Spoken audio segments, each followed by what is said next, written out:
变后期的修为，最终此地寒气，久经闻道。踏入应变以来，我因此到西上，便是最难。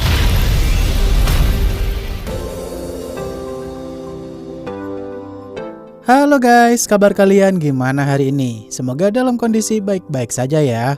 Kali ini admin akan melanjutkan alur cerita Renegade Immortal. Jika kalian lupa dengan episode sebelumnya, bisa cek di kolom playlist ya. Atau silahkan klik aja link alternatifnya yang telah admin sediakan di bagian atas kanan layar. Baiklah, tanpa berlama-lama lagi di opening, inilah alur cerita kelanjutannya. Setelah kemarin Wang Lin disuruh Tian Yunze untuk naik ke puncak gunung es sana dan diuji seberapa kuat Wang Lin menunjukkan tekadnya itu. Di sini Wang Lin mulai sampai di tanah penghancur abadi itu, di mana saat itu Wang Lin berusaha melawan hawa dingin di tempat tersebut dengan mengerahkan kekuatan ekstrim yang terbilang punya sifat dingin juga. Melihat hal itu, Tian Yunze pun cukup kagum dengan kemampuan Wang Lin. 能踏出几步，但峰顶百步，此峰百步。既如此，此地寒气。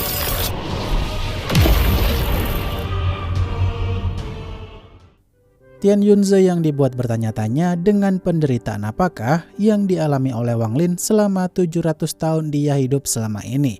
Sampai-sampai dirinya tuh bisa bertahan 11 langkah. Kata Tian Yunze kalau Wang Lin bisa melangkah setara dengan Sun Yun dulu yang berhasil naik 26 langkah, maka kemampuan Wang Lin sama berbakatnya dengan Sun Yu. Kata Tian Yunze, Wang Lin tak perlu memaksakan diri kalau dia nggak mau membuat jiwa primordialnya itu hancur.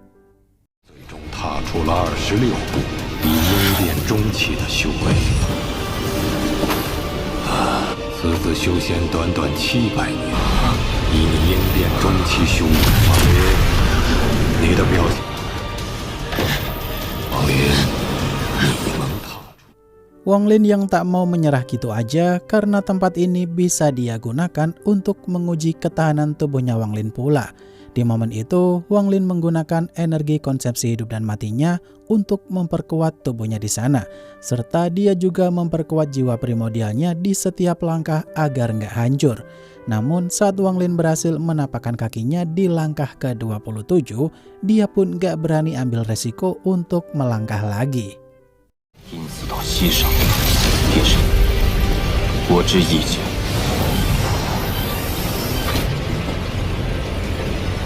新闻道，我以前22步为基础，始终无法突破。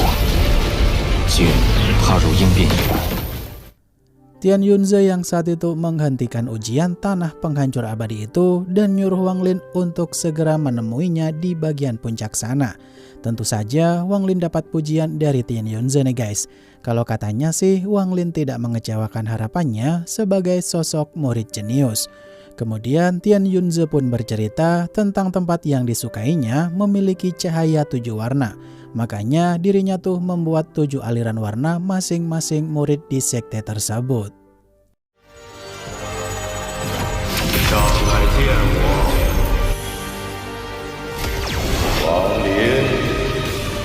Wang Lin，你果真起了一丝爱才之心，见你感悟化神。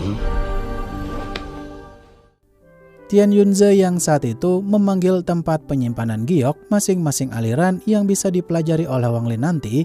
Di sini tuh Wang Lin diberikan pertanyaan singkat tuh. Apakah dirinya bersedia jadi murid inti Tian Yunze dan mematuhi semua aturan yang berlaku? Kata Wang Lin, selagi planet Heavenly Fortune tidak mengecewakannya, maka Wang Lin tak akan menolak tawaran tersebut dan tak akan mengecewakan planet Heavenly Fortune. 老夫一生信仰便是。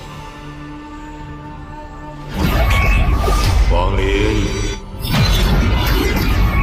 印证道果，从此遵守门规。王林，你可今日在此九色之光下。 Wang Lin yang saat itu diberi token giok ungu oleh Tian Yunze dan akan diberikan satu teknik terlarang. Wang Lin pun bertanya nih, apakah ada teknik bertahan hidup yang bisa dipelajari oleh Wang Lin? Lebih tepatnya, walau ada secercah harapan bisa hidup kembali dan selamat dari maut, maka Wang Lin pengen mempelajarinya. Kata Tian Yunze sih, teknik semacam itu tentu hampir mustahil ada di belahan planet serta alam manapun. 老夫传你剑法神通，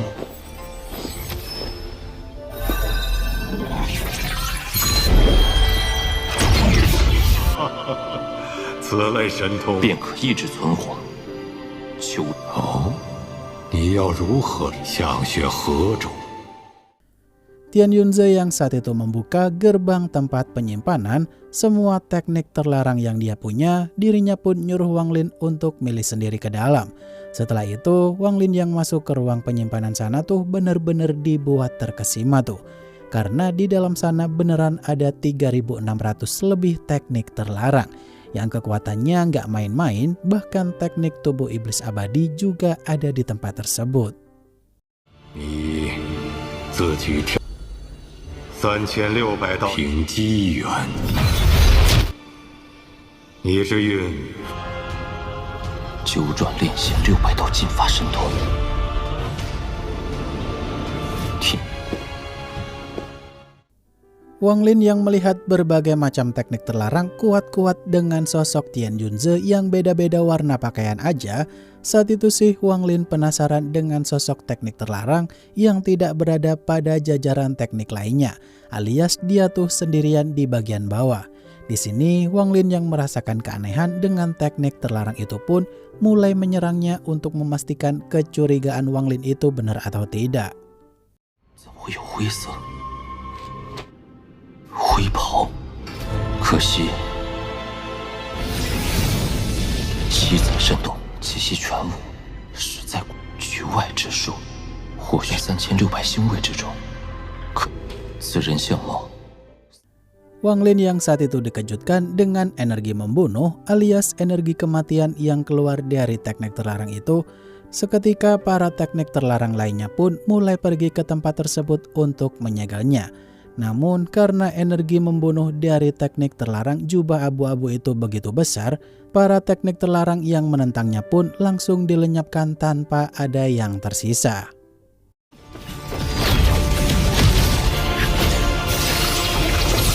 杀气，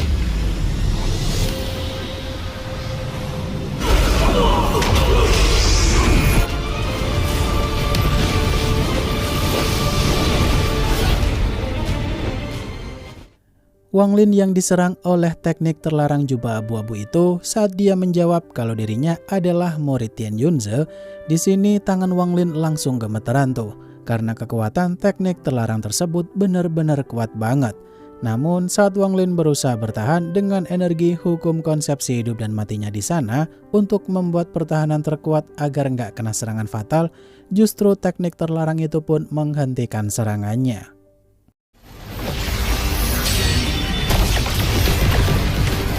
他让你来，恐怕正是。不外乎是想试探我。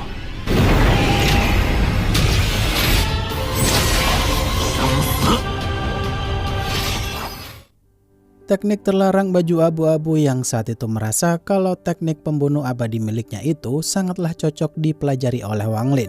Dari sini Wang Lin dapat info penting tuh, kalau teknik pembunuh abadi itu bisa menirukan teknik terlarang lainnya. Namun kala itu Wang Lin menolak untuk mempelajarinya, walaupun teknik tersebut bisa digunakan untuk pertahanan diri juga. Tapi teknik terlarang itu berusaha membujuk Wang Lin dengan beberapa alasan agar Wang Lin mau. 我便传你，我不若答应日后用杀戮先决与你的生死意境，算是杀戮先决，乃你当真不？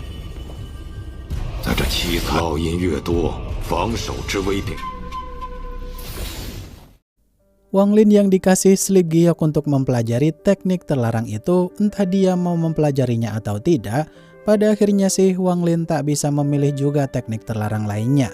Karena Tian Yunze berkata kalau teknik tersebut tuh emang cocok dengan yang dimau oleh Wang Lin.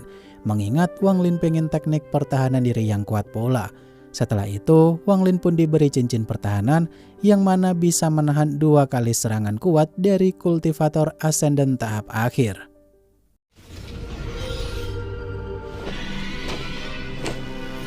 决定。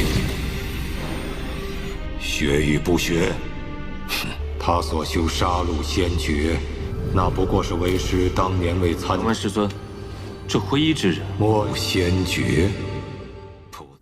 Wang Lin yang saat itu diperingatkan oleh Tian Yunze untuk jangan melanggar aturan sekte, karena kalau melanggar satu kali tuh maka Wang Lin akan kehilangan satu kali pertahanan serangan ascendant dari cincin tersebut. Kalau melanggar dua kali ya hilang kedua-duanya.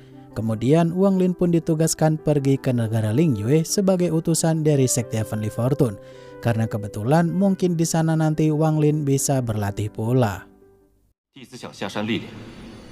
我谢师尊，已得此良机。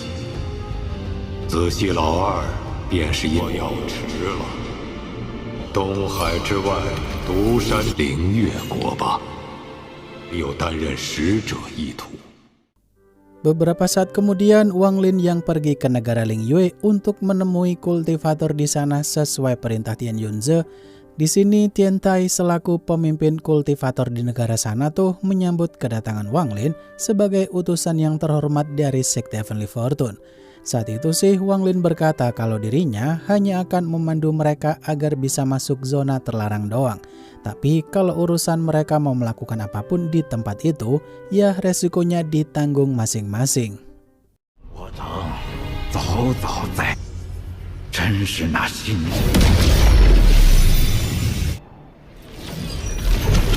易踏入，王某虽是实质，聚集妖兽无数，有这地形可有妖兽聚集之地？老夫天台。 Wang Lin yang menjelajahi hutan terlarang di sana untuk berburu beberapa binatang buas dengan energi membunuh. Namun sayangnya setiap binatang buas di sana tuh tak memiliki energi membunuh yang cukup banyak untuk mempelajari segel kehidupan dari teknik pembunuh abadi. Daripada mubazir, jasad binatang buas itu pun diberikan kepada binatang nyamuknya Wang Lin. Dan lanjut berburu lagi ke tempat lain, setidaknya harus nyari yang lebih kuat dari binatang barusan.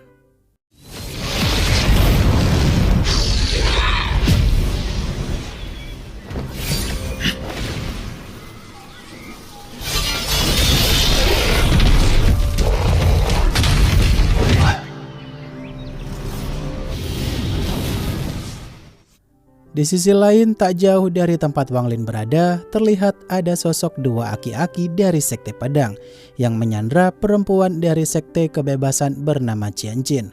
Saat itu, Nona Qin dijadikan sandra dan disuruh menunjukkan arah menuju pohon sinar emas yang sebelumnya udah ditemukan duluan oleh timnya Nona Qin ini. Tak lama kemudian, tempat itu pun diserbu berbagai macam binatang hingga akhirnya dua kultivator sekte pedang itu pun membuat formasi pelindung agar bisa menyerang sekaligus bertahan di sana. 而今这妖精国有百例之多，是我们师门历经数年，牺牲了数个长。百例妖精国，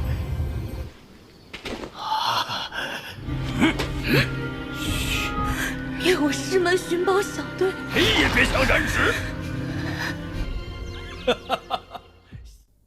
Wang Lin yang datang ke tempat itu sambil menghabisi semua binatang serangga itu dan diambil energi membunuhnya. Di sini Wang Lin pun mulai tertarik dengan buah sinar emas itu nih guys. Karena dari ingatan Dewa Kuno Tuse, buah tersebut bisa memperkuat tubuh dewanya Wang Lin.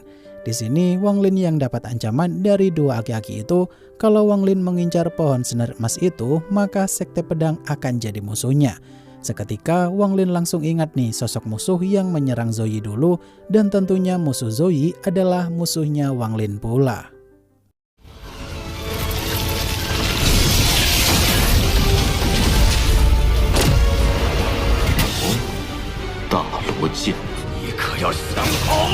图斯的记忆中，此国乃有点意思。 Wah, sepertinya sekte pedang bakal jadi musuh barunya Wang Lin nih. Mengingat Wang Lin pernah berurusan dengan kultivator dari sekte tersebut di alam abadi dulu. Ya, mari kita tunggu saja ya, karena episode berikutnya tuh rilis minggu depan. Akhir kata, terima kasih untuk kalian yang udah nonton sampai akhir, dan sampai jumpa di video selanjutnya ya guys. Bye-bye.